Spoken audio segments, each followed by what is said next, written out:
Good morning. This is Jim Howard with Trinity Security Allies, where our ministry is your church's safety. I'm coming out today. I want to talk to you about some radios. We go out across the country when we're doing our training, and we're talking about building a safety team. In one of our slides, we talk about equipment, and then that we also talk about radios.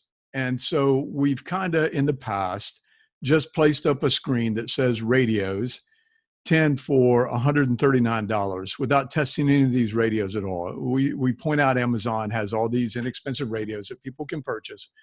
And like I said, we just kind of put it out there that there are very inexpensive radios out here that you can get for small safety teams.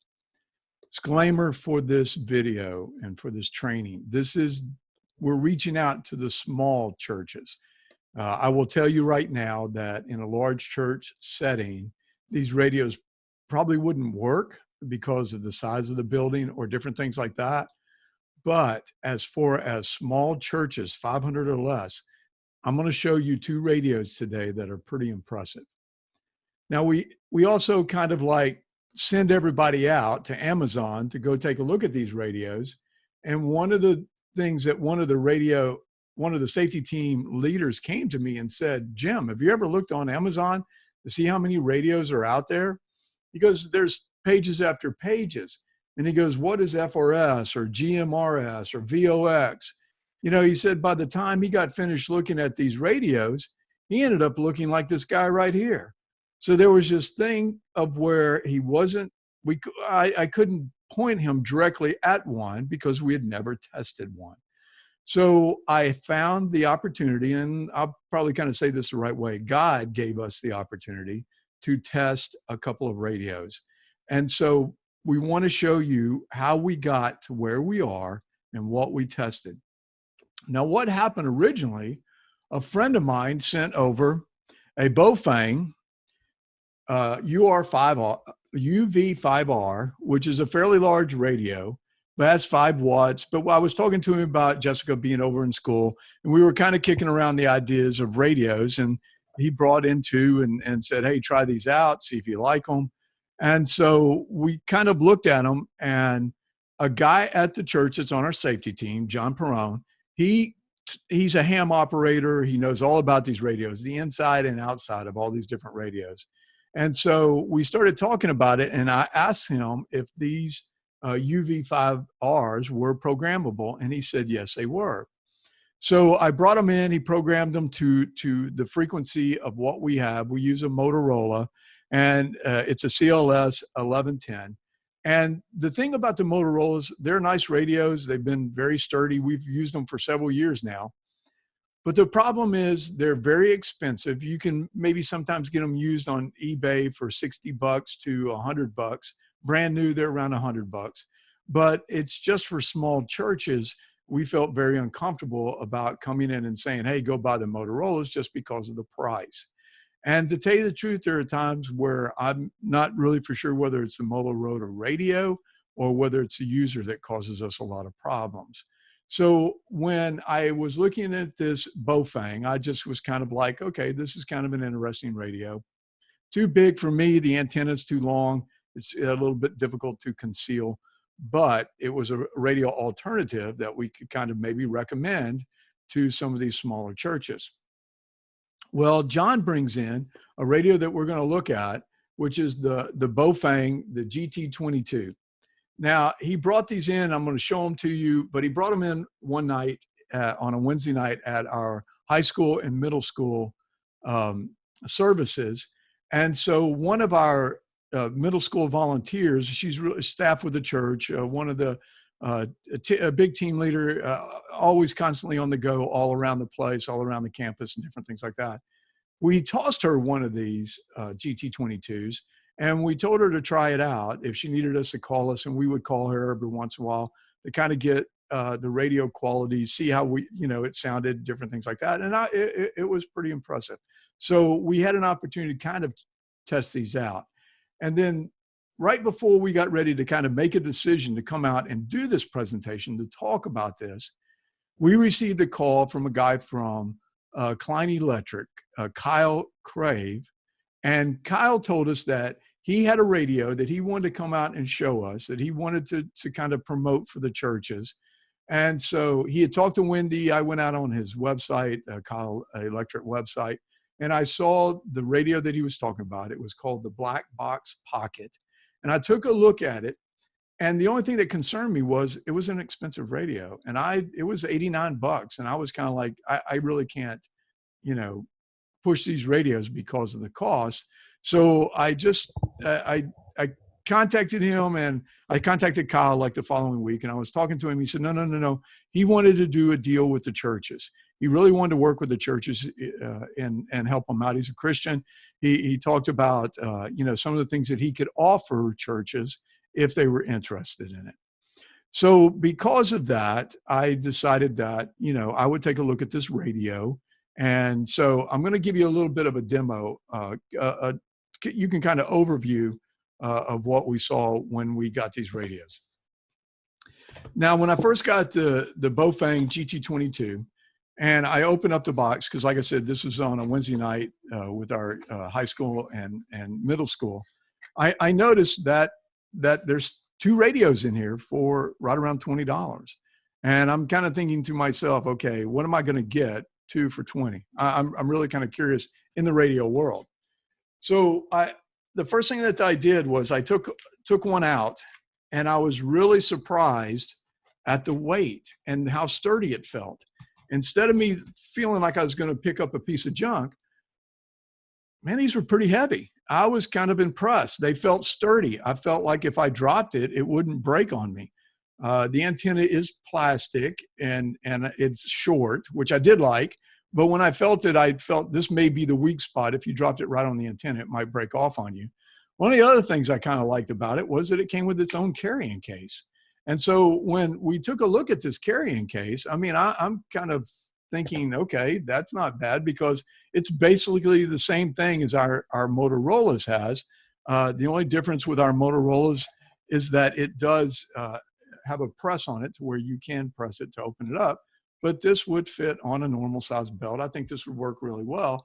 And the reason why I was kind of surprised is because in the radio that I had gotten, on the back of it, you have to take these screws out and put the clip on before you can use the clip. Now, I'm the type of guy that I want to take my radio out and I want to just use it. I don't want to have to play with it. I just want to turn it on. I want to be able to speak into it, and I'm ready to go. But on these, you have to take the screws out. So when I was looking at this one, the GT22, I was really impressed. Like I said, it comes with its own little carrying case. It's very sturdy. It has all the features that I'm looking for. When I take a look at where the push to talk is, it's on the side instead of being, kind of out in the open, which has created us some problems with the Motorola. But the push to talk here, the channel selectors here, which is another thing that causes us a little bit of problems with the Motorola. When we take a look at the Motorola, we have a push to talk here, and here is our changing our channels. And every once in a while, our guys will press it accidentally and cause it to change a channel on them. And so when they're doing a radio check and they're not hearing us and we're not hearing them, it's kind of one of these things that we have to check and see if they've accidentally hit this. Also, putting this in their back pocket sometimes, they accidentally lean on it. They don't use the clip. They'll throw them in their pockets, and they will adjust themselves, move, sitting in a chair, all these different things like that. And on the push to talk here, they have set it off, and now we have an open mic. And of course, if you're in a church service, open mic, they will not hear it. They've got the open mic. So it just causes a couple of little issues every once in a while.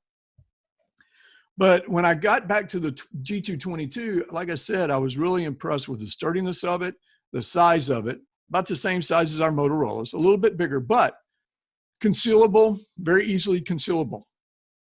When I started taking a look at it, one of the things I noticed right off the bat, as I'm looking at the radio, I was just looking at the rubber protective piece where your headset goes, and I noticed that it had a USB drive connection. And I thought to myself, well, okay, let me look inside. And so I started looking inside, and I noticed that it didn't have the connectors on the bottom of the radio. And sure enough, in order to charge this radio, to charge it up, you have to use these USB connectors. Now it comes with something you can plug into the wall. You know, you can plug it into your computer or a power source of some sort. It also, like I said, has where you can plug it straight into the wall. It does come with split chargers, so you can charge both your radios at one time. You don't have to charge just one. But I really didn't like this. And I'll tell you the reason why I didn't like this. The reason I didn't like it is because with our guys, when sometimes, you know, we have a couple of guys that they don't charge these the right way. They don't put them in the cradle. And so I have to go back behind them and sometimes put them in the cradle. And so do I think that they're going to be playing around with these USB drives and try to put them in to where, you know, they're charging? I'm probably going to have to follow behind them and charge some of these radios. Other than that, like I said, sturdy. It worked at night with our children, our high school ministry. We could hear Crystal as she was running around the church. It was Christy, as she was running around the church, is very impressive. Now, the other thing I looked at when I opened this up was the earpiece. When I saw the earpiece, I really just kind of wanted to tell them, why did you put this in the box? These are not good. In fact, when we tested them out, we couldn't hear each other. It was static. It was terrible.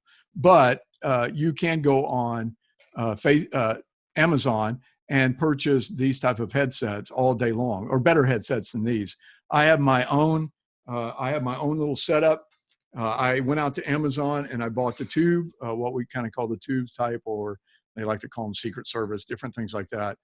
But I did also purchase my own earpiece instead of having the one that went inside the tube, my ear tube, because I really didn't like that. I kind of felt like it closed off one of my ears. So I did buy this one that does go in the ear, but it does not stick inside my canal. So that's one of the things that I would have to do if I was going to use the GT22, is I would immediately have to go buy the headset. Now, when Kyle showed up and brought in the black box pocket, I was like, okay, let me take a look at it. Small box. Let's see what you got inside here. And so when I took a look at it, I was very impressed with how small it was. Now, it is only 1.5 watts, where the G222 is 2 watts. It does have some software on there that allows it to connect better to, as far as communication transmission, to your Motorola's or your Midlands or anything that you may be wanting to complement your radio supply with. Now, I also, when I looked at this, I saw the same thing, that it has the USB charger to where you would have to have a USB plug to charge in. Like I said, I'm not really crazy about that. And one of the other reasons why is I've seen cell phones torn up where people have tried to force the plug in and not gotten it in the right way, and they kind of mess it up. So like I said, that is just one of the things I wasn't really crazy about. Now, to turn it on, you have a button in the back that you have to press and hold before it'll turn on. And then it kind of shows you that it is on. This lights up periodically to let you know that it is out there. This is a push to talk right there. Like I said, I'm not really crazy. You see the light on. I'm not really crazy about those push to talks here, because accidental, people don't think, I mean, if you wear the belt hook, you shouldn't hit it. But of course, we're covering these up. If you're wearing a jacket, there is a possibility that you could accidentally push the press to talk and have an open mic. But size-wise, compact again, it's one of these of where I felt that if I dropped it a couple of times, I wouldn't have to worry about it breaking on me. So good looking radio. So what we decided to do, we needed to do a test on the property. So I'm going to show you kind of how we did the test by bringing back up our slides. So hang on with me one second. Let me just say, these radios are programmable. They do come with 22 channels. You can take these out of the box and use them right off the bat. You don't have to do any programming with them at all, which is good if you don't have a person like I have with John. Now, I will say this, Kyle, I'll talk about the pros and cons in a little bit when we get into the radios, but I wanted to show you how we did the test on the radios. Now, what you have to understand is we have a large piece of property. We have almost 30 acres, 29 acres of property. So the thing that we first did just to test these out, because the Motorola's do have a problem with distance. If I were to test the Motorola's from where I'm showing you this right here, this would be, we wouldn't hear each other. I mean, I'm sorry, Motorola, if you're listening, you're good radio, you're sturdy, you've been great for the years that we've had you, but as far as a 1.5 watt radio, I've been kind of disappointed in your distance. Now, when I took out both the GT22 and the Pocket, I will say that both of these, in this distance, we were able to hear each other. Not crystal, I mean, close to crystal clear. I was really surprised how clear we were hearing it. And I was on a golf cart and was driving and could hear the John speaking to me. The transmission came over really loud and clear. So the second thing I wanted to do, because there's a lot of trees and we have buildings in the way, so I wanted to go inside one of the buildings. So I went inside an area that we call the Common. I went inside here, and I did some radio transmission back and forth to John. There was some static. It was hit and miss. At times it was crystal clear. At times it was a little, you had to have John repeat what he was saying so that we were able to get in to hear what was going on. But it wasn't as bad as I thought it was going to be. And I will say this, we have had people inside the gathering here and not be able to hear people, safety team members inside the Commons. So this was a whole lot better than what I expected. And I'm going to say this again. I'm going to make sure that we're perfectly clear on this. I'm talking about churches 500 members or less. When you get into the larger churches, these radios just, they wouldn't work. You'd have to go with something bigger or have a repeater or something like that that would help you with the signal. These were working and looking really nice with just what we were looking at as far as covering the distance and being inside the church. Now, to kind of give you an idea how big our campus is, I'm going to show you a video here. So watch the video and I'll be back after it's finished. You know, when we were talking about the radios, we were talking about the distance, and I kind of wanted to give you a visual of how far it was that we went from point A to point B to make sure that you could hear each other. So this is our far end of our church property. And if you kind of scan around, you can kind of see how far it is. This is a big piece of property. So for these 2 watt radios, 1.5 watts on the black box and the Baofeng at 2 watts, this covered a lot of property. And we were really impressed with the sound quality that we got and what we could hear. Now, to give you another visual of the distance, we're going to walk the distance. So walk with me as we do this distance.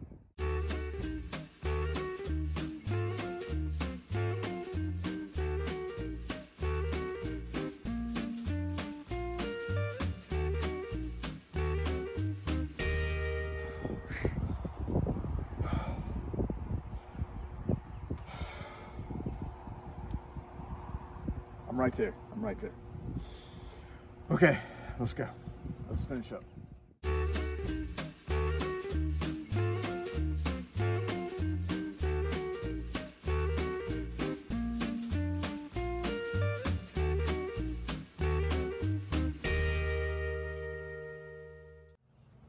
As you can see the distance, it is quite a bit from point A to point B for these radios.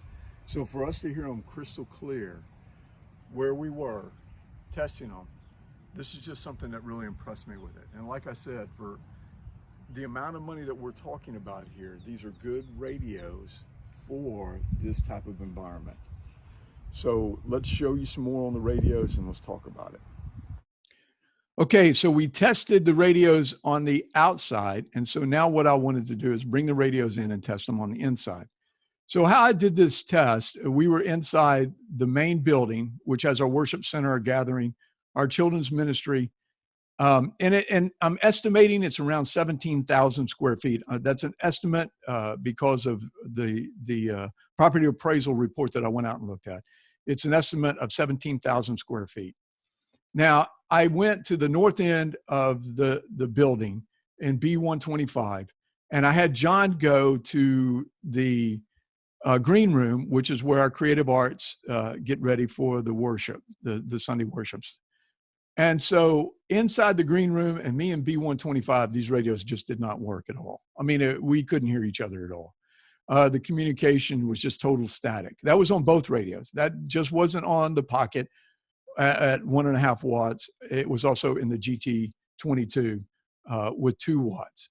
So I really wasn't, I mean, like I'm going to say this again, this is for small churches. Not a lot of churches have this size, this much space they have to cover. Now, what I found really interesting was once I stepped out of B125 and started to make my way toward the gathering, the radio, both radios instantly picked up. And so I was able to hear John in the green room when I started to move. Now, you have to understand there's a lot of wires, there's a lot of concrete, there's a lot of metal. Now, we have not tested these on a Sunday night. We did test these on a Wednesday night when our high school is there and our middle school is there. And so we can have 200 kids easily. There's a lot of distance to be covered because they meet in these rooms back here in their small groups. They meet here at the worship center, then they go out to the small groups, they come back to the gathering, they have games, different things like that. I mean, there's a lot of kids running around. And Chrissy was crystal clear. So like I said, when she was using it, we could hear her. When we called her, she heard us. So we were impressed with that. Now, what people don't realize is that, and this isn't something that I would recommend in all scenarios, if I put a person in the gathering right here, B125 would not be an issue, nor would the green room, because Kyle was in here listening to us as we were talking, and he was hearing us fine. So, like I said, it's not the perfect scenario, but I still wouldn't discard these radios because of running into the issues that I ran into with being at B125 and in the green room. Now, when you go out on Amazon to look at the GT22s, Amazon lists these as a family radio service, an FRS. Now, what that tells me is a two-way voice communication over short distance, generally less than a half a mile, on half a watt and up to 2 miles with 2 watts. I will tell you this: I did not check out the Pocket, but with the GT22, I was able to get at least 1.5 miles away from the church and still pick up radio transmissions from John. Now, the Motorola's, when I pull off the lot, I lose it. I can't hear anything at all. So I was, again, once I said, impressed with what I was getting. The family radio services, when you go to the FCC, you're going to see a lot of information on it. It says a FRS unit looks and works much like a walkie-talkie. There are older dual-use FRS, General Mobile Radio Services, GMRS units, okay? GMRS units require an FCC license. Now, at the bottom of this paragraph, it says, note that dual-use FRS and GMRS radios may no longer be sold, okay? So Amazon is listing these as an FRS. The critics on this radio, the GT22, are that Amazon is selling illegal radios. I'm not reading that way. I'm for sure that, y'all can check into this more. I'm telling you what I'm reading. The family radio service, the FRS radios, can be operated anywhere in the United States and its possessions without an FCC license. So that's what I read with this. So I would still use these radios. Now, with Kyle and what he's doing, Kyle is looking at working with churches. And so he's showing that he's going to give you 60% off of these. I told you that it was like $89. He's selling them for $39.95. You can call Kyle at 813-995-KYLE. And if you purchase a radio for him, he's going to upgrade the earpiece to a D-ring ear loop. Now, we use these with the Motorola's. These worked very well. I didn't have any problems with them at all. If you want to upgrade it, he will work with you on a cost to get you something like what I have right now. These are standard K-pin plugs right here. If you go out on Amazon and look for a Baofeng earpiece, you'll notice that these are all will work in these radios. Like I said, they're K-pin. They won't work in the Motorola's, and that's why I'm saying this. You may have to make sure that you're looking for a Baofeng headset, because it will not work in the Motorola's. Now, prices, okay? Here's the pros and cons for the radios. In the GT22, the price, of course, was one of the pros. It's $20 for two. Listen, if you get 1 year out of these radios, you have a second one that you can get another year. Now, they're programmable so that you can, if you have a person like I do, I have John, he can program these to where they will work off our Motorola frequencies.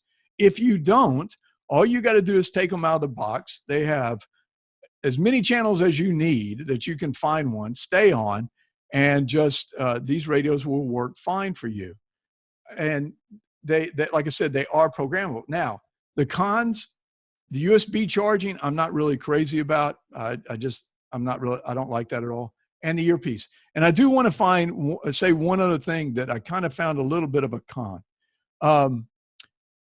The GT22s, when I open it up, it says that they are serviced if you want to contact a company called Radio Diddy. And if you buy some of these, you'll get a card that it has it in there. When I went to the website of radiodiddy.com, it had no listing of the GT22 at all. So when I saw that, I'm a little concerned of the service. Now, that's not to mean that they're not good. Their reviews were 4.0 out of 5 out of 400. That's 10% of your reviews are bad. And there were, so like I said, that's another one of the cons there of service, getting service. Now, when we take a look at the Pocket, Kyle is going to be, he says, I just gave you his telephone number. If you contact me, I'll make sure we're going to put this out online so that you'll have this. So this is available. You can get his number. You can contact him and talk to him about it. There is a 6 months warranty on it. Okay. Now, on one of the documentations I saw, it said a year. So maybe you can talk to Kyle and kind of get it for a year. I don't know. It was on some of the documentation I had. The other thing is that if you do know your frequency and you're adding radios to what you have, Kyle said that he would work with you and help you program these. If you don't have a John like I have, then Kyle said that he would work with you as long as you were able to get the frequency and be able to program these radios, the Pockets, to your frequency. The con on it, is the cost at $39.95. That may scare some people away, but you're not getting the customer support. It is a sturdy radio. You're not getting the warranty. I didn't see anything on a warranty in the GT22. And like I said, when I went out, the card that I got inside the box that said that we are your service people, when I went out and looked on their website, they did not have the GT22 at all. So that concerns me right there. That means if I wanted to upgrade any of the pieces or parts, they might not have it. Now, I did find these on Amazon, and that's where I would go to purchase, but they were out there on Amazon. The Pocket, going back to the Pocket, the cost, the USB charging, that's another one. Kyle is going to work with you on the earpiece, so I kind of have taken that one out of the equation. So when we take a hard look at these two radios, one other thing I will say about the Pocket is that Kyle did bring a rubber casing that goes around it, and I was very impressed with the case covering. I mean, it would protect it. They do have a video out that shows them throwing the radio up against the wall. It did fall apart. The case came apart, but they were able to put it back together and it worked again. So these Pockets, like I said, doable radio. I mean, if you could afford the cost, I don't know that I wouldn't try one and just see where it went. But there are options. As Kyle likes to say, there's a lot of French fries out there you can get for these radios that he will work with you and help you with. And he did tell me that he would program these if you did have the frequency of the radios that you're using right now. Now, and I'm going to go with this right here. This is what we call a disposable radio. That's just all there is to it. For $20, I can't go wrong. For pulling this out of the box and using it, in a small safety team. So it's just what your preference is. I'm going to say this. Both of these are good radios. Both of these are, I was really impressed with the distance and everything else that I got on the radios. So understand that I'm not knocking either one of these. It's kind of something that you would have to weigh on yourself. You have the personal service that you're going to get, the support that you're going to get with the pocket. And so that may weigh heavy with some people, because I know in my case, it does. I like to be able to reach out and talk to somebody about the equipment that I'm using. And, I don't want to go to a web page and maybe get nobody at all. So that is something you can think about.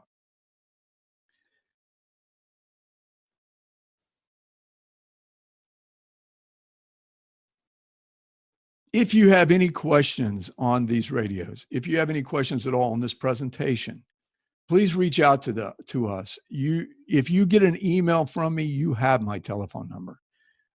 If you go online to our website, you will see Wendy's email address. You will see contact us. If you have any questions on these at all, any questions on radios, because we did this presentation as a webinar, we did get some questions. We have responded to those questions on the people that were on the webinar. If you have any questions, please contact us. We would love to hear from you. We would love to hear constructive criticism on this presentation. This is something that we're working on. This is something that has been, we feel like God has led us to it because of having to be shut down like everybody else. So we're going to be doing more and more of these online trainings, more and more of these webinars out here. So just stay tuned. We'll be putting up dates and we'll be talking about it real soon. Now, we do Facebook Live on Sunday night. It is on our Church Safety Network. So you have to go out, request to get on it. It is a closed group. We want the right people out there. We've been on some Facebook sites before that aren't closed groups, and some of the people that come out concern us. But we are a closed group. We don't do any advertisement out there except for us. Of course, I guess you could kind of understand that. But our Facebook Live on 8 o'clock on Sunday nights is free, that you can come out once you sign up, once we accept you, and we'd love to have you out there. We talk about current events, things that are going on. We'll talk a little bit about the radios so that you can come out and see these again. We do have free resources. One is God Logic Project. If you go to YouTube, you can find where Kevin Haggerty has interviewed me on different topics, some on church safety, some on where we're going to be, what's going to be the new normal when churches are allowed to come back and get back into meeting on campus. We also talked about your legal rights as far as carrying on the church property. We had an attorney on that, James Simmons, who's been working with us. We're looking at doing a webinar with James to talk about some of the things that are concerning me that I'm seeing out here. Once this Texas shooting happened, it seemed like all of a sudden we had more people doing church safety than ever before. So this is one of the things I want to talk to James about it. I want you to make sure that you're doing the right type of training and not maybe doing some of this other that has concerned me. One of our other free resources that we have out here, we have our PDF books, ebooks, I guess you kind of call them, putting together a safety plan, developing a safety team, Sunday morning what to look for, and carrying weapons in church. We're going to be doing webinars on these so that you'll get a little bit about this, what we're talking about when we do these. We're going to be doing a lot of work on the web. It seems like that this is the way of the future. I've got some friends out here that use it a lot. We have been behind the curve, but we're getting ready to gear up and get it going out here. We are still looking for supporters for our ministry. God has been good. He's taken care of us during this downtime. But we're looking for people that would like to invest in a 501c3 or donate money to a 501c3. This would allow us to get into the smaller churches. As we've told you before, most of the churches, 90% of the churches in the United States are 500 or less. We really want to be able to get out there and be able to do the training for them without a heavy burden of cost to them. So please, if you know of somebody that would like to donate to a 501c3, please have them contact us. I will talk about this every time we get out. Yes, we are an affiliate. Yes, they do take care of us when you join, but that's not the point. The reason why I joined is because I believe in what they're offering. They're offering you some protection if you're involved in a shooting that doesn't go your way. This is just one of these things that I think that we have to look at. You do not drive your car without insurance. Why would you carry concealed without some sort of protection? So I just want you to get out here, take a look at this. When you go on our website, you can go and see the USECA symbol. Click on it. It'll take you out and show you the different items that they do have, the different programs that they offer, and I would highly recommend it. You know, when we get to heaven, I have to read you what I feel like is going to happen. In 1 Peter 5:2-4, it says, "Be shepherds of God's flock that is under your care, watching over them, not because you must, but because you are willing, as God wants you to be, not pursuing dishonest gains, but eager to serve, not lording it over those entrusted to you, but being examples to the flock. And when the chief shepherd appears, you will receive the crown of glory that will never fade away." Be safe out there and be blessed. This is Jim Howard, Trinity Security Allies, where our ministry is your church's safety. God bless you.